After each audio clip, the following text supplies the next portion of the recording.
A todos nos gusta un buen arroz y creo que todos hemos probado alguna vez una paella. ¿Pero has probado la de arroz negro con calamares y gambas y con alioli? ¡Espectacular! Si quieres ver cómo hacerla, no te pierdas el siguiente vídeo.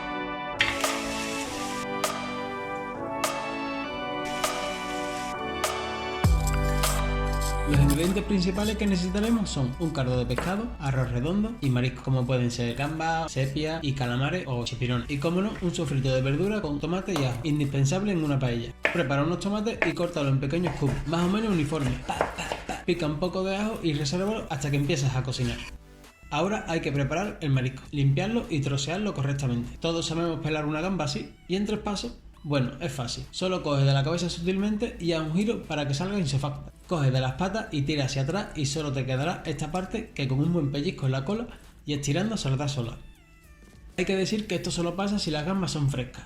¿Sabes cómo diferenciar una gamba si son frescas o no? Sencillo, los bigotes. Si los bigotes de la gamba se mantienen enteros es porque no han sido congelados y por lo tanto son frescos. Si los congelan, al ser tan finos los bigotes, tienden a romperse. No tires las cáscaras de la gamba. ¿Sabes que los valencianos cuentan que si quieres una paella de 10 necesitas un caldo de 10? Bueno, si quieres una receta de un caldo de 10, déjamelo en los comentarios para próximos vídeos. En esta ocasión vamos a preparar un caldo más sencillo, pero con sabor a marisco, que es lo que necesita una paella de arroz negro con calamares y gambas. Prepara media cebolla, una zanahoria y un poco de pimienta. Coloca junto con 1 litro de agua las cabezas y cáscara de la gamba. Calienta el agua y espera que hierva. Baja al fuego y déjalo reducir durante al menos 30 minutos y no más de 50 minutos, sin nada de sal. Ahora cuela el caldo en un recipiente y machaca las cabezas para exprimir todos los jugos, más bien dicho, el saborazo.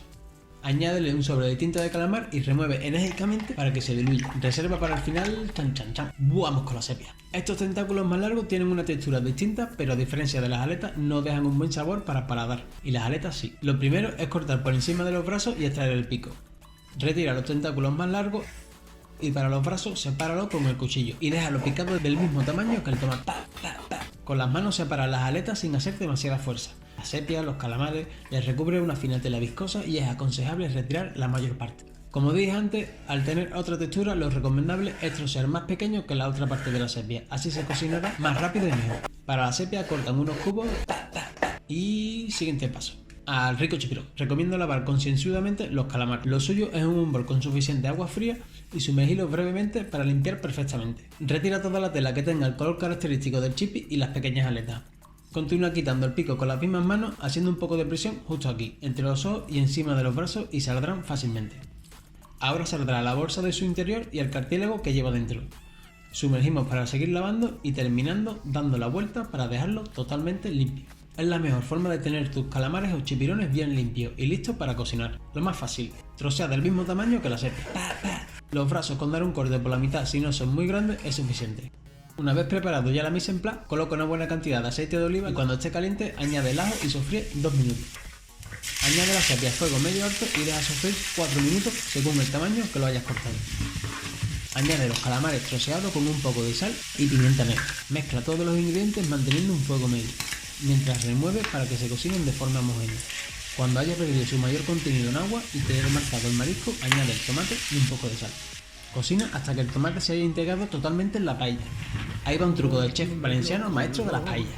Añade un poco de tinta de calamar al final del sofrito y extiende poco a poco para aumentar el sabor del marisco. Espectacular, ¿no? Falta poco para el final. Haz un hueco en medio del arroz y añade un poco de aceite de oliva, aunque esta parte hay varias formas de hacerlo. Espera que se caliente, añade el pimentón justo en el momento para que se cocine durante unos pocos de segundos y extiende rápido dejándole el sabor característico de la paella tradicional.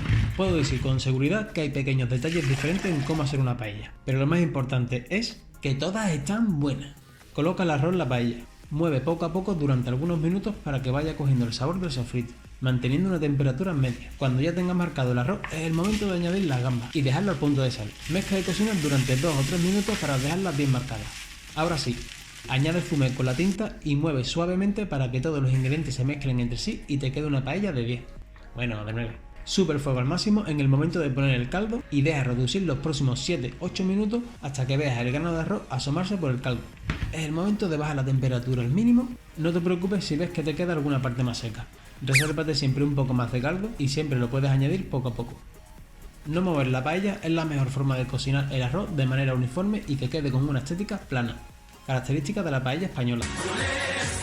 Pasados 5 o 7 minutos, según el fuego de tu cocina, estará casi lista. Puedes dejarla hasta que hayas reducido todo el caldo por completo a fuego mínimo o subir el fuego al máximo para tostar la base de la paella y conseguir socarrat. Tapa la paella durante 5 minutos para que se asienten todos los sabores. Siempre tienes la opción de acompañar con alioli con limón, o con los dos mejor. Si quieres una paella como la española, lo más importante es el sabor del grano de arroz y su textura. Debe de ser entero, algo menos cocido comparándolo al de un risotto que sería al dente. La elaboración es variable según el tipo de fuego que uses en tu cocina. Además, sin un buen caldo no vas a tener un buen resultado en una paella de marisco. Si quieres seguir viendo más recetas como esta, no te olvides suscribirte, dejarme tu like y hasta el siguiente vídeo. ¡Hasta luego!